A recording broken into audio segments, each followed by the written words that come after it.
mendengung-dengungkan 2045 adalah Indonesia emas. Kita sedang memiliki bonus demografi. Nah, apakah semuanya itu akan bisa kita rasakan atau tidak? Assalamualaikum warahmatullahi wabarakatuh.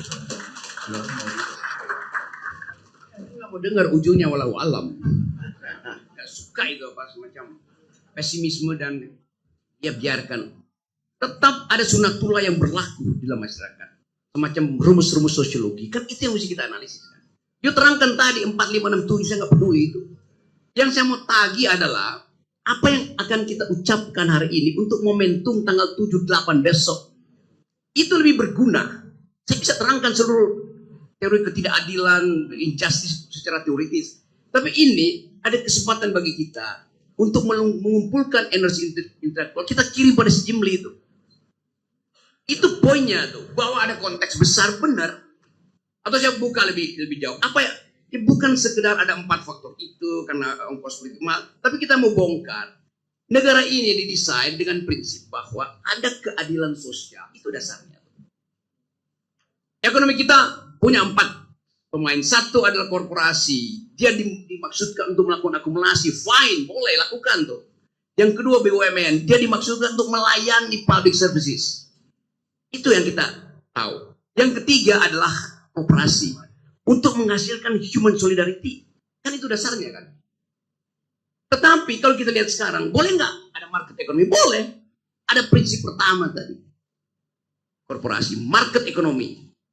Tetapi yang berlaku sekarang bukan sekedar market ekonomi, tapi market society. Orang di Rempang ditanyain, Anda perlu berapa rupiah untuk saya pindahkan di apartemen? Sebutin berapa. Market society. Value di dalam diri orang itu tidak dihargai.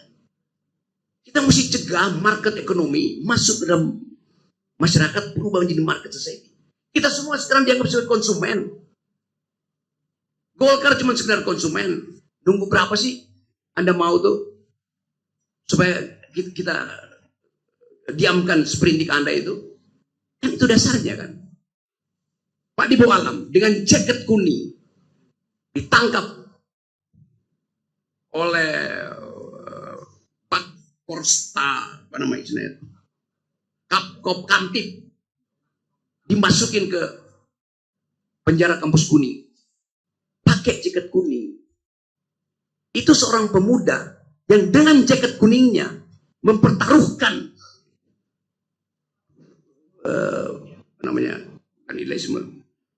jumlah tahun belajarnya di UI yang mungkin bisa dia DO. Dia mempertahankan jaket kuningnya untuk janji bahwa universitas tidak boleh diasuh oleh feodalisme, tidak boleh diasuh oleh korupsi segala macam. Pada waktu itu dia Alam pemuda. Sekarang ketua partai yang pakai jaket kuning tunduk pada seorang pemuda dulu. Itu yang namanya kontradiksi peradaban. Saya mau tagih semuanya itu. Jadi teman-teman di Paramadina, coba bikin riset yang betul-betul secara tepat menyoroti fondasi kita berbangsa ini berperadaban. Bahwa Indonesia tidak didesain untuk jadi negara libertarian. Karena itu tidak boleh koperasi itu sekedar hidup dengan menunggu tetesan trickle down CSR dari korporasi. Demikian juga BUMN tidak boleh berbisnis dengan rakyat. Anda diminta untuk servis rakyat. Sekarang BUMN pajakin rakyat melalui proyek-proyeknya. Jadi redesign, dan itu perlu radical break, teman-teman. Jadi Anda betul tadi mengatakan bahwa ini ada problem dengan pemilu. Iya, tetapi di balik itu ada paradigm yang dirusak oleh keinginan kita untuk menimbulkan sensasi. Pak Jokowi berupaya terus untuk memperlihatkan legacy dia adalah sesuatu yang tangible. Ibu kota, kereta cepat segala macam. Yang dalam mungkin 2 dekade ke depan atau 2 kali 8 tahun itu jadi rongsokan. Kereta cepat, siapa yang mau naik kereta cepat? Kalau ada drone bisa pindahin Anda dari Paramadina ke Madinah. Begitu cara berpikirnya kan. Yang bikin IKN satu perempuan Indonesia dalam 2 tahun ini dibicarakan di dunia. Karena dia diminta mendesain pemukiman di luar angkasa. Perempuan Indonesia jadi konsultan Harvard, jadi konsultan Elon Musk, untuk mendesain pemukiman di luar angkasa. Sementara presiden dari perempuan itu masih gali-gali fondasi yang mengusir cacing di IKN. Konyol kita berpikir. Teknologi berubah setiap 8 jam. Jadi sekali lagi, kondisi kesosialan manusia terhalang oleh ambisi presiden untuk terus memelihara legasi dia yang sifatnya material. Itu dasarnya. Jadi demokrasi yang mereka kembangkan itu dari awal sudah didesain harus lahir di perguruan tinggi. Saya ketika masih di Amerika, saya ambil course yang namanya American Democracy. Pada waktu itu bersamaan dengan pemilihan presiden dan saya ikut 4 presiden, saya ambil salah satu di antara mereka, hanya ingin mengasah seperti apa demokrasi dan peradaban Amerika itu dibangun. Poinnya adalah ketika universitas bungkam dan tidak lagi bersuara, maka di sanalah demokrasi itu mulai runtuh sebenarnya.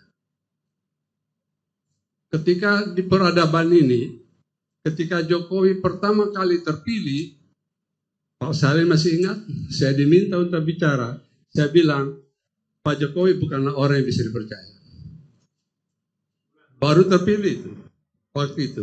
Kenapa? Ketika saya menjadi rektor Universitas Islam Sultan Agung, isu tentang mobil SMK digulirkan sebagai seorang engineer, saya kirim utusan. Itu dia bilang, bohong saja, cuma akal-akalan. Kalau ini ditarik sampai sekarang, ya kita juga yang salah. Karena kita tidak cukup memeriksa kucing yang kita beli itu adalah kucing yang sebenarnya kita tahu. Itulah problem kita demokrasi di Indonesia. Saya kira itu yang ingin saya sampaikan. Terima kasih. Assalamualaikum warahmatullahi wabarakatuh.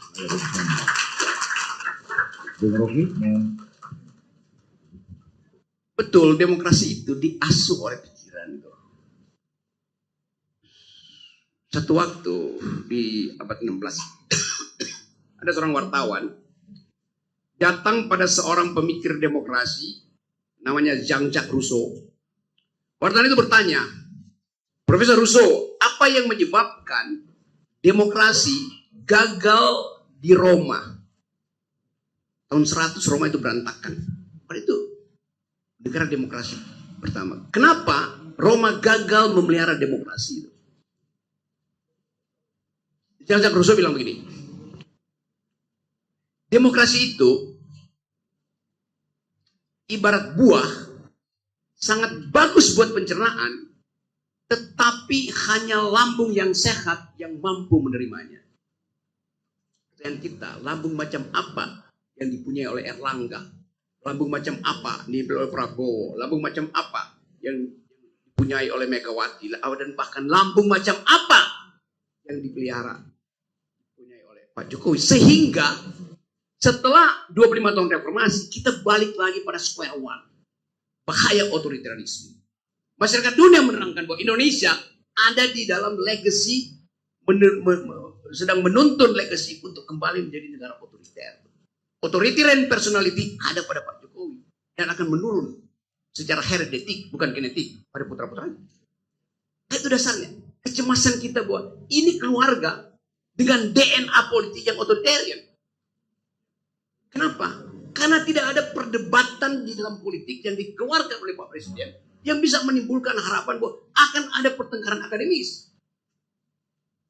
Hari-hari pertama saya masih minta teman-teman LSM yang masuk ke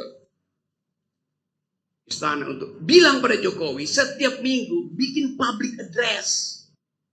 Undang budayawan yang paling kritis, undang pemimpin redaksi paling kritis, undang mahasiswa paling kritis. Bikin sore-sore itu bicara tentang negara. Sama seperti dilakukan oleh siapa dulu di Prancis itu, François Mitterrand. Setiap sore dia undang orang yang paling begal itu. Mari kita debat. Saya pernah usulkan itu. Istana bikin ada semacam kuliah pendek sore, sehingga Jokowi di brief secara intelektual. Itu dasarnya. Tidak terjadi. Bahkan mereka masyarakat sipil yang masuk ke istana, akhirnya berbalik memusuhi kita. Bayangin. Anak-anak LSM itu LBH, macam-macam LBH saya kira nggak ikut tuh. Apa Walhi ada MI segala macam, tetet ada dari LBH segala macam. Masuk ke situ dengan izin kita. Kan kita dulu punya prinsip, Anda kita izinkan, kita dorong masuk ke istana. Tapi Anda melapor ke kita, karena kita yang mengutus Anda di situ. Secara diam-diam. Tacit agreement itu ada. Kita bilang, Teten, Sukadi Nakit, siapa semua yang di situ? Tatap mata jenderal-jenderal itu, tundukkan mereka dengan civility itu. Gak berani. Akibatnya, KSP dikuasai oleh begal yang namanya Muldoko.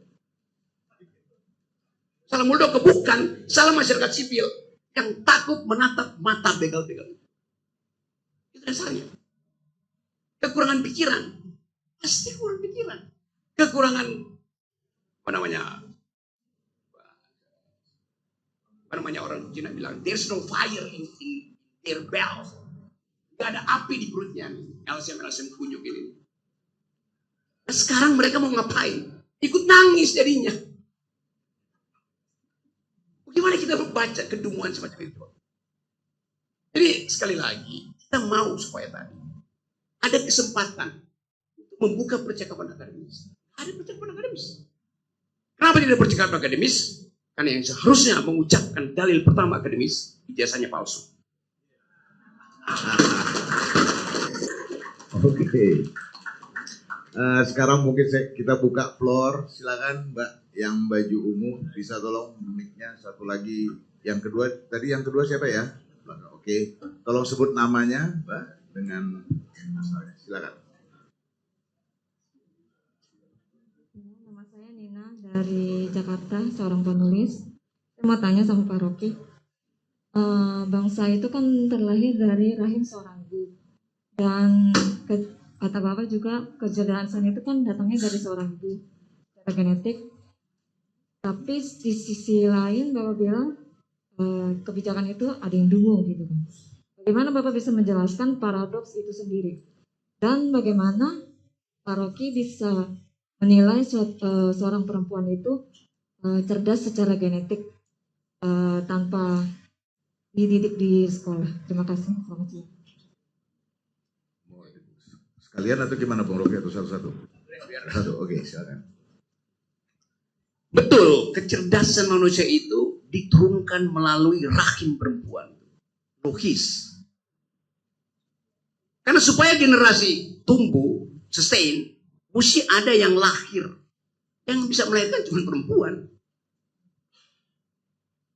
Jadi, kalau ayahmu pintar, pasti kena ibu nenekmu pintar, ibu ayahmu.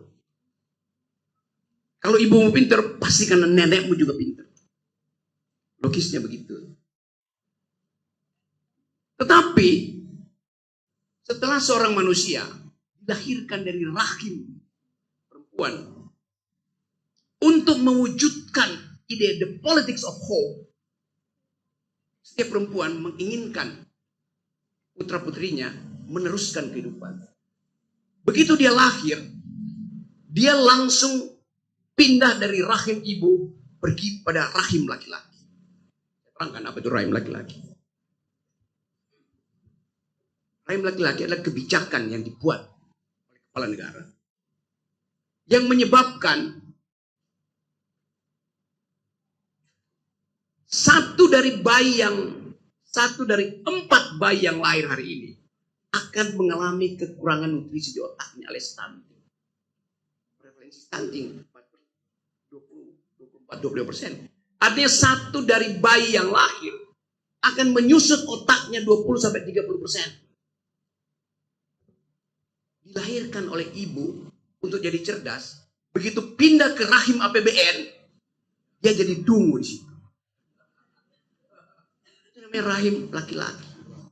Karena hak si bayi untuk memperoleh vitamin, memperoleh kacang hijau, memperoleh susu, berubah menjadi biaya untuk aspal jalan tol Jokowi. Trade off-nya di situ. Tidak mungkin kecerdasan itu tumbuh tanpa nutrisi. Seperempat dari nutrisi bayi, seperempat dari APBN yang seharusnya tiba di puskesmas berubah menjadi fondasi IKN, berubah menjadi kereta cepat. Itu yang terjadi, merampok APBN untuk membiayai legacy yang sifatnya material. Jelas. Jadi pembodohan itu terjadi karena si bayi pindah dari rahim ibu pergi pada rahim laki-laki. Rahim patriarki. Rahim dinasti. Lebih dari itu, bayi yang sama, begitu dia lahir, dia sudah dibebani oleh hutang Jokowi 40-50 juta. Hutang kita itu gabung jadi 17 triliun. Semua hutang negara. Harus dibebankan pada si bayi ini. Jadi Anda bayangkan, semua perempuan Indonesia, begitu dia hamil, gembira, akan ada masa depan. Bergairah ibunya, wajahnya cerah. Lembaga survei datang, ibu, Anda senang gak hamil? Senang. Kan akan ada generasi yang akan jadi bonus demografi.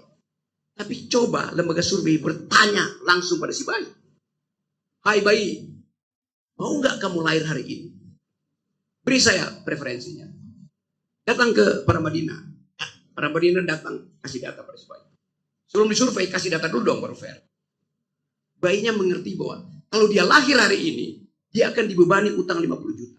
Kalau dia lahir dari ini, mungkin sekali dia dari 4 bayi itu kena stunting, otaknya berkembang. Maka rame-rame bayi itu bilang, kami ingin tinggal di rahim ibu. Itu jawaban jujur dari bayi. Jadi saya mau menerangkan demografi itu. Untuk memperlihatkan bahwa semua kebijakan yang disebut pembangunan, itu menghina dari awal intelektualitas manusia. Merendahkan intelek kita. Karena Pak Jokowi hanya ingin memamerkan sesuatu yang tangible, terlihat. Kecerdasan memang tidak terlihat. Karena memang nggak ada pada dia mungkin. Itu yang kita lihat kan.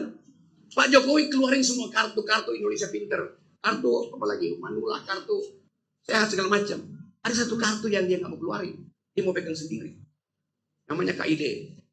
Kartu Indonesia Dungu.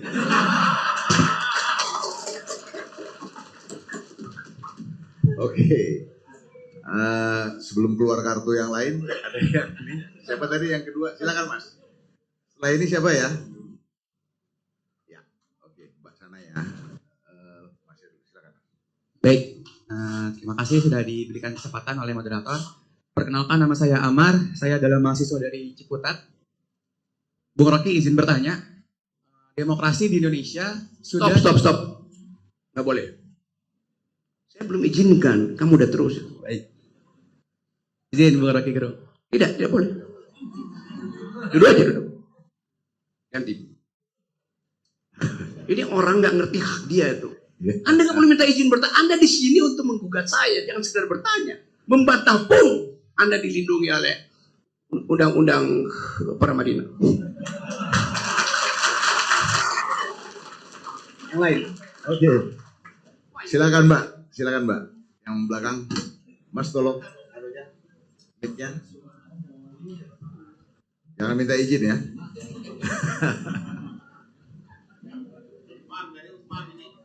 Ya, selamat siang.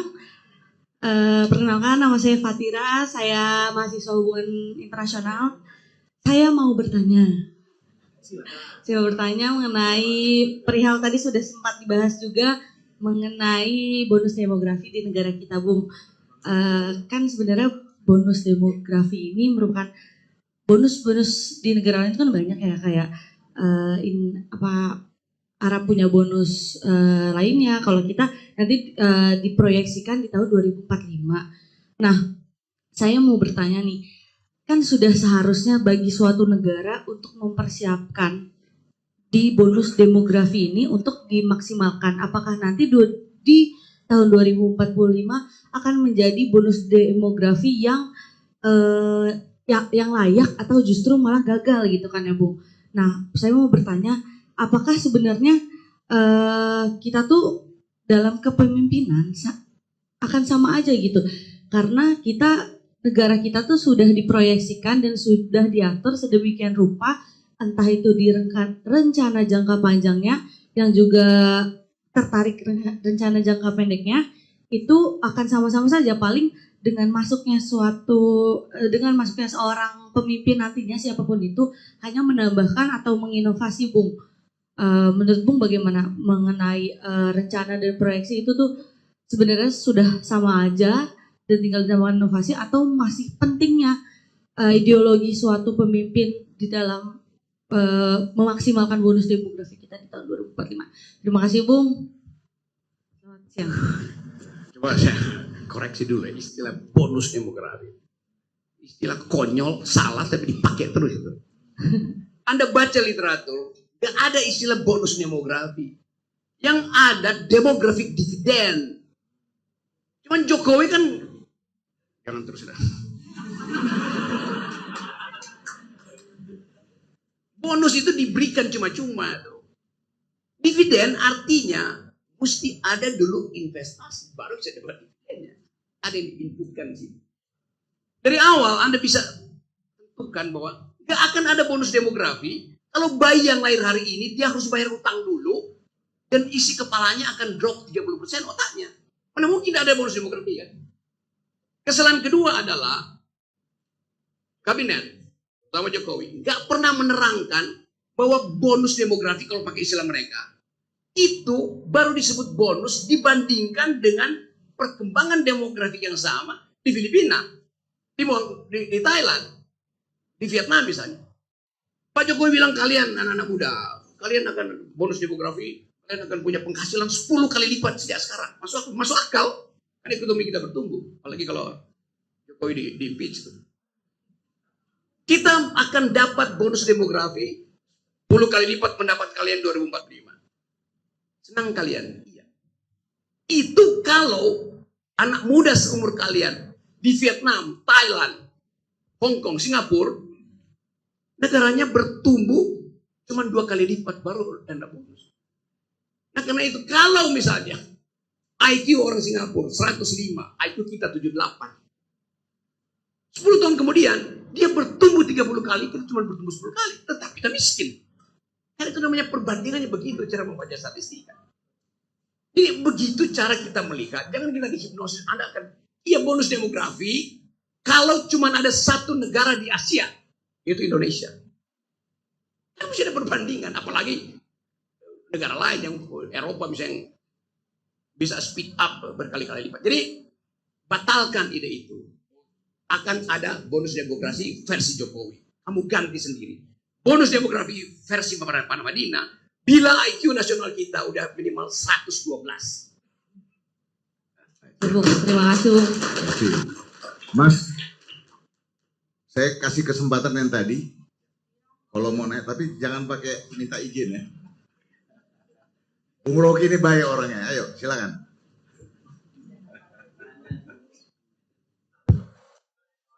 Demokrasi Indonesia itu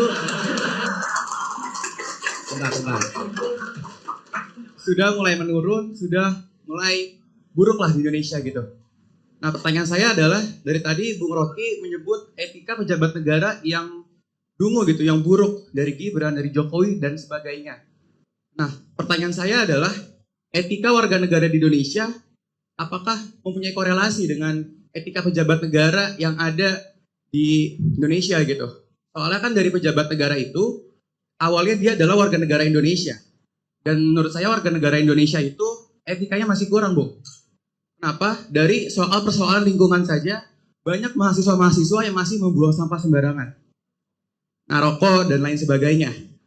Kemudian bagaimana menurut subjektifnya Bung Rocky saja itu etika-etika tadi ditekankan di pejabat negara, di warga negara, dan bisa diterapkan di Indonesia untuk menerapkan demokrasi yang lebih baik lagi di Indonesia. Terima kasih. Nama saya Amar dari Ciputat, UIN Jakarta. Oke, Amar. Agak memenuhi akal rakyat. Ada poin di situ. Dia mau menggugat itu. Seolah-olah etik bangsa ini impose ke dalam etik pejabat publik. Enggak. Etik adalah pilihan otonom manusia. Enggak ada yang namanya etik komunitas. Etik itu adalah problem yang mesti diputuskan secara individual. Beda dengan public ethics yang didesain untuk menghalangi orang berbuat curang. Jadi etika publik itu ada karena prinsip bahwa manusia itu falibilis. Manusia didesain secara antropologis untuk berbuat salah. Oleh karena itu dibutuhkan public ethics. Sebaliknya, individual ethics diniatkan untuk bukan mengimpose, mengekspos bagian good faith dari manusia. Itu bedanya. Jadi Anda adalah makhluk moral itu. Karena itu Anda diperintahkan untuk berbuat baik. Public servant, ASN, pejabat dirumuskan secara terbalik. Ini manusia jahat. Karena itu mesti dilindungi dengan public ethics sebagai imperative ideas untuk menuntun dia jangan sampai korupsi. Itu bedanya. Dapat poin gue. Oke. Dari mana kamu tadi? Win. Tumben Win bisa mengerti bedanya. Oke. Jadi saya balik ke situ. Sekarang semua partai, departemen sibuk bikin code of conduct gitu. Panduan etik. Saya sering diundang buat memeriksa. Saya bilang, ini bukan etik yang dimaksudkan sebagai public ethics. Jadi Pak Rocky bisa ditambahin, ini udah 10 panduan etika. Jadi ditambah 11. Lu tambah sampai 300 pun itu bukan namanya public ethics. Etika itu nggak boleh diperinci satu persatu nih, nggak boleh ini. Sama dengan di UI ada etika mahasiswa tuh, nggak boleh nyontek. Kalau jadi mahasiswa nggak boleh nyontek, apa yang diatur lagi, goblok? Bukan konyol kan? Masuk kelas nggak boleh bawa pistol. Ya pastilah hukum pidana bilang begitu kok. Jadi berlebihan mengatur hal yang udah ada tuh. Tadi Pak Salim saya bilang redundant, berlebihan yang nggak berguna. Golkar bikin etika publik. Sama. Ikatannya apa? Itu namanya etiket. Aturan internal partai itu. Yang perlu dikembangkan adalah public ethics supaya orang percaya bahwa menjadi public servant artinya dia setelah selesai masa jabatannya harus lebih miskin ketika dia berkuasa. Itu namanya public ethics. Kalau dia lebih kaya artinya dia nggak ngerampok. Anda masuk dengan gaji Anda, gaji menteri 20 juta. Anda balik, Anda bikin 3 rumah itu. Lalu pertanyaan dari mana Anda dapat? Dari usaha? Oh nggak boleh. Waktu Anda jadi pejabat kan Anda mesti keep usaha Anda ke dalam blind trust. Lalu tiba-tiba Anda punya, ya pasti Anda merampok. Nanti nggak ada. Dari 10 itu nggak ada yang dilanggar. Oh iya, karena yang 10 itu terlihat. Yang tak terlihat adalah suaramu sebagai public servant. Jadi itu poinnya aja. Jadi tolong diterangkan pada masyarakat bahwa yang kita perlukan adalah public ethics, bukan kode etik. Oke, satu pertanyaan terakhir. Silakan. Soalnya waktunya sudah mau habis. Satu pertanyaan lagi, Bung.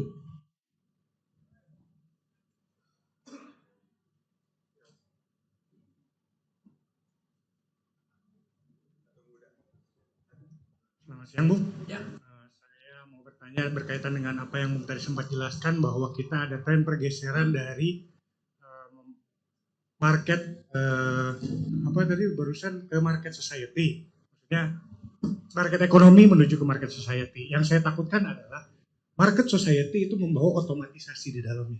Orang-orang terbiasa dengan sesuatu yang sifatnya otomatis. Nah, saya takutnya 2040 bukannya bonus atau sesuatu yang cuma-cuma. Semuanya pengen semuanya otomatis, bahkan pemerintahan pun jalan secara otomatis. Nah, apa yang mesti dilakukan untuk menggerakkan masyarakat yang memang sudah menjadi market society yang tergantung sama sesuatu yang sifatnya otomatis.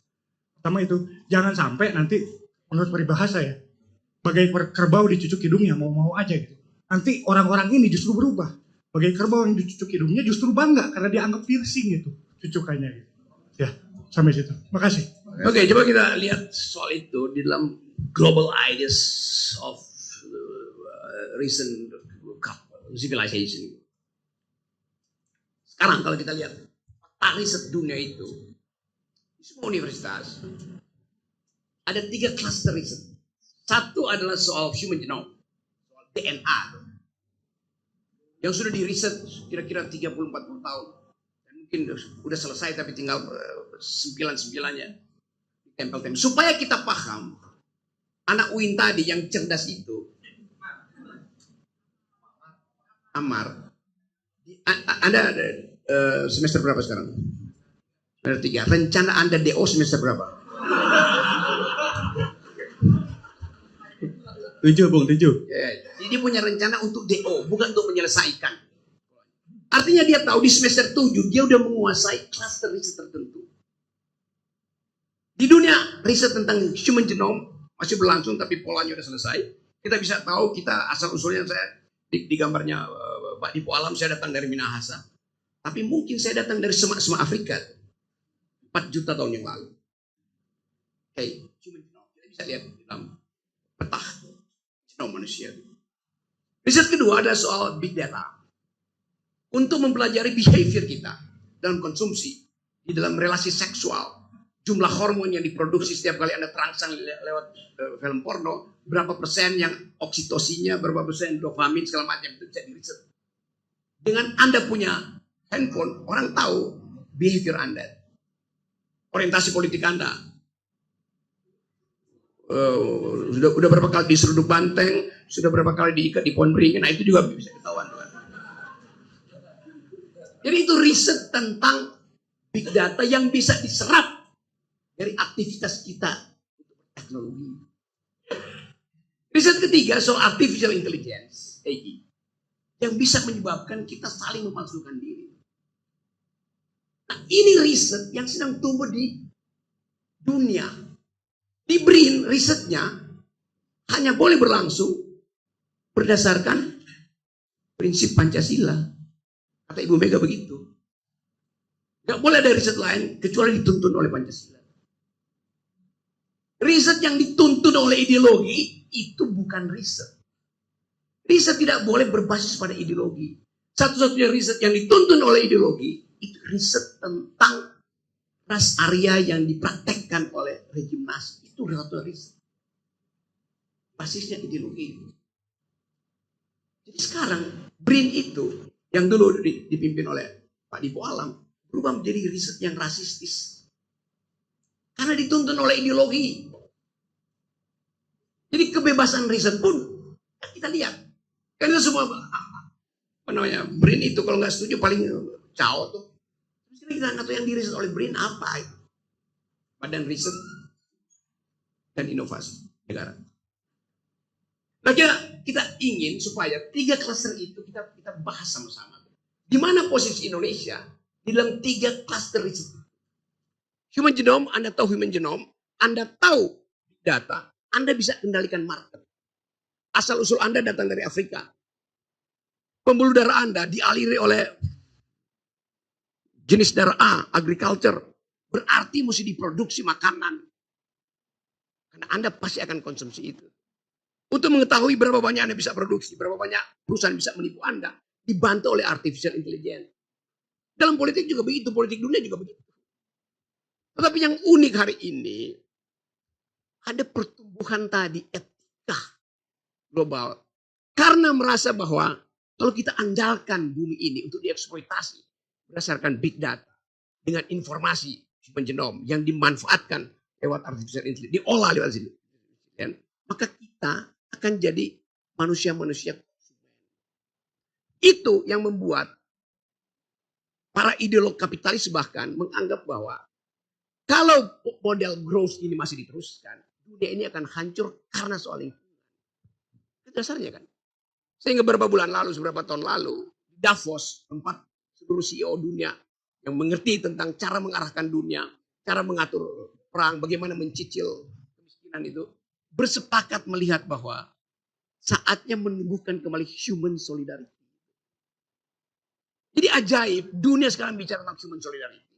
Indonesia masih berupaya untuk menghasilkan produk yang sifatnya merusak alam, menggali-gali. Kan coba yang di mana tambahan teknologi? Batu bara itu digali doang, dijual pakai skop aja tuh bisa dijual. Di mana teknologinya? Ya pakai beho itu skop gede sama aja. dasarnya kan. Sawit. Orang manjat-manjat aja suruh monyet-manjat. Gua jadi. Bisa dong. Jadi nggak ada nilai tambah teknologi di situ. Sementara kerusakan lingkungan terjadi di mana-mana. Tapi nanti Pak Jokowi bilang, nggak mungkin Rocky Gerung berbohong. Lihat dari drone. Tutupan hijau Indonesia bertambah, bukan berkurang. Emang. Tapi Anda lihat, tutupan hijau itu bertambah tiap tahun, tiap bulan. Karena lapangan golf bertambah, hijau juga lapangan golf. Jadi kita mesti baca secara kritis. Jadi teman-teman semua, terutama anak muda, sekarang ada semacam solidaritas anak muda untuk merawat lingkungan. Mereka akan bertanya pada Anda di UIN, mereka nggak tanya, do you speak Quran, do you speak Pancasila, mereka akan tanya, do you speak environmental ethics? Dia akan tanya begitu pada Anda. Do you speak gender equality itu? Setelah Anda bilang, ya saya mengerti environmental ethics, baru dia tanya, do you speak financial market? Itu pertanyaan belakang semuanya. Setelah mereka tahu Anda pro lingkungan, anak muda di Birmingham misalnya, kontak Anda di WA atau di Instagram Anda. Oh, Mas siapa namanya tadi? Amar, kamu ternyata punya baju yang unik ya. Mari kita tukar-tukaran baju itu. Baju dari Birmingham tiba di kos-kosan Anda di Ciputat. Lalu Anda lakukan pertukaran, tidak melalui pasar. Jadi banyak mall ya di Eropa sekarang yang akan tutup. Nggak ada nih anak muda yang masuk mall karena dia tahu bahwa buat bikin satu celana jeans kira-kira 30 batang pohon ditebang. Dan pohon itu ditebang di Kalimantan. Jadi ethics evolve. Etik itu bertumbuh. Justru karena keperhatian terhadap lingkungan. Nah di kita, di Indonesia itu, Jokowi bilang bahwa silahkan bongkar IKN, datangkan investor, dan gusur sarang burung, biarkan ular itu nggak punya sarang lagi, hancurkan rempang segala macam.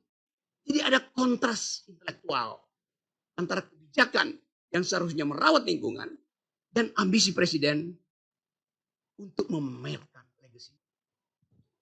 Ada 82% pemilih tidak lulus SMP. Mereka inilah yang dimanfaatkan oleh seorang yang nggak punya ijazah untuk disogok dengan BLT, disogok dengan amplop. Kan itu problem kita tuh. Jadi memang ada semacam resiprokasi antara keinginan untuk menguasai kedunguan publik dengan kedunguan dia sendiri. Itu korelatif.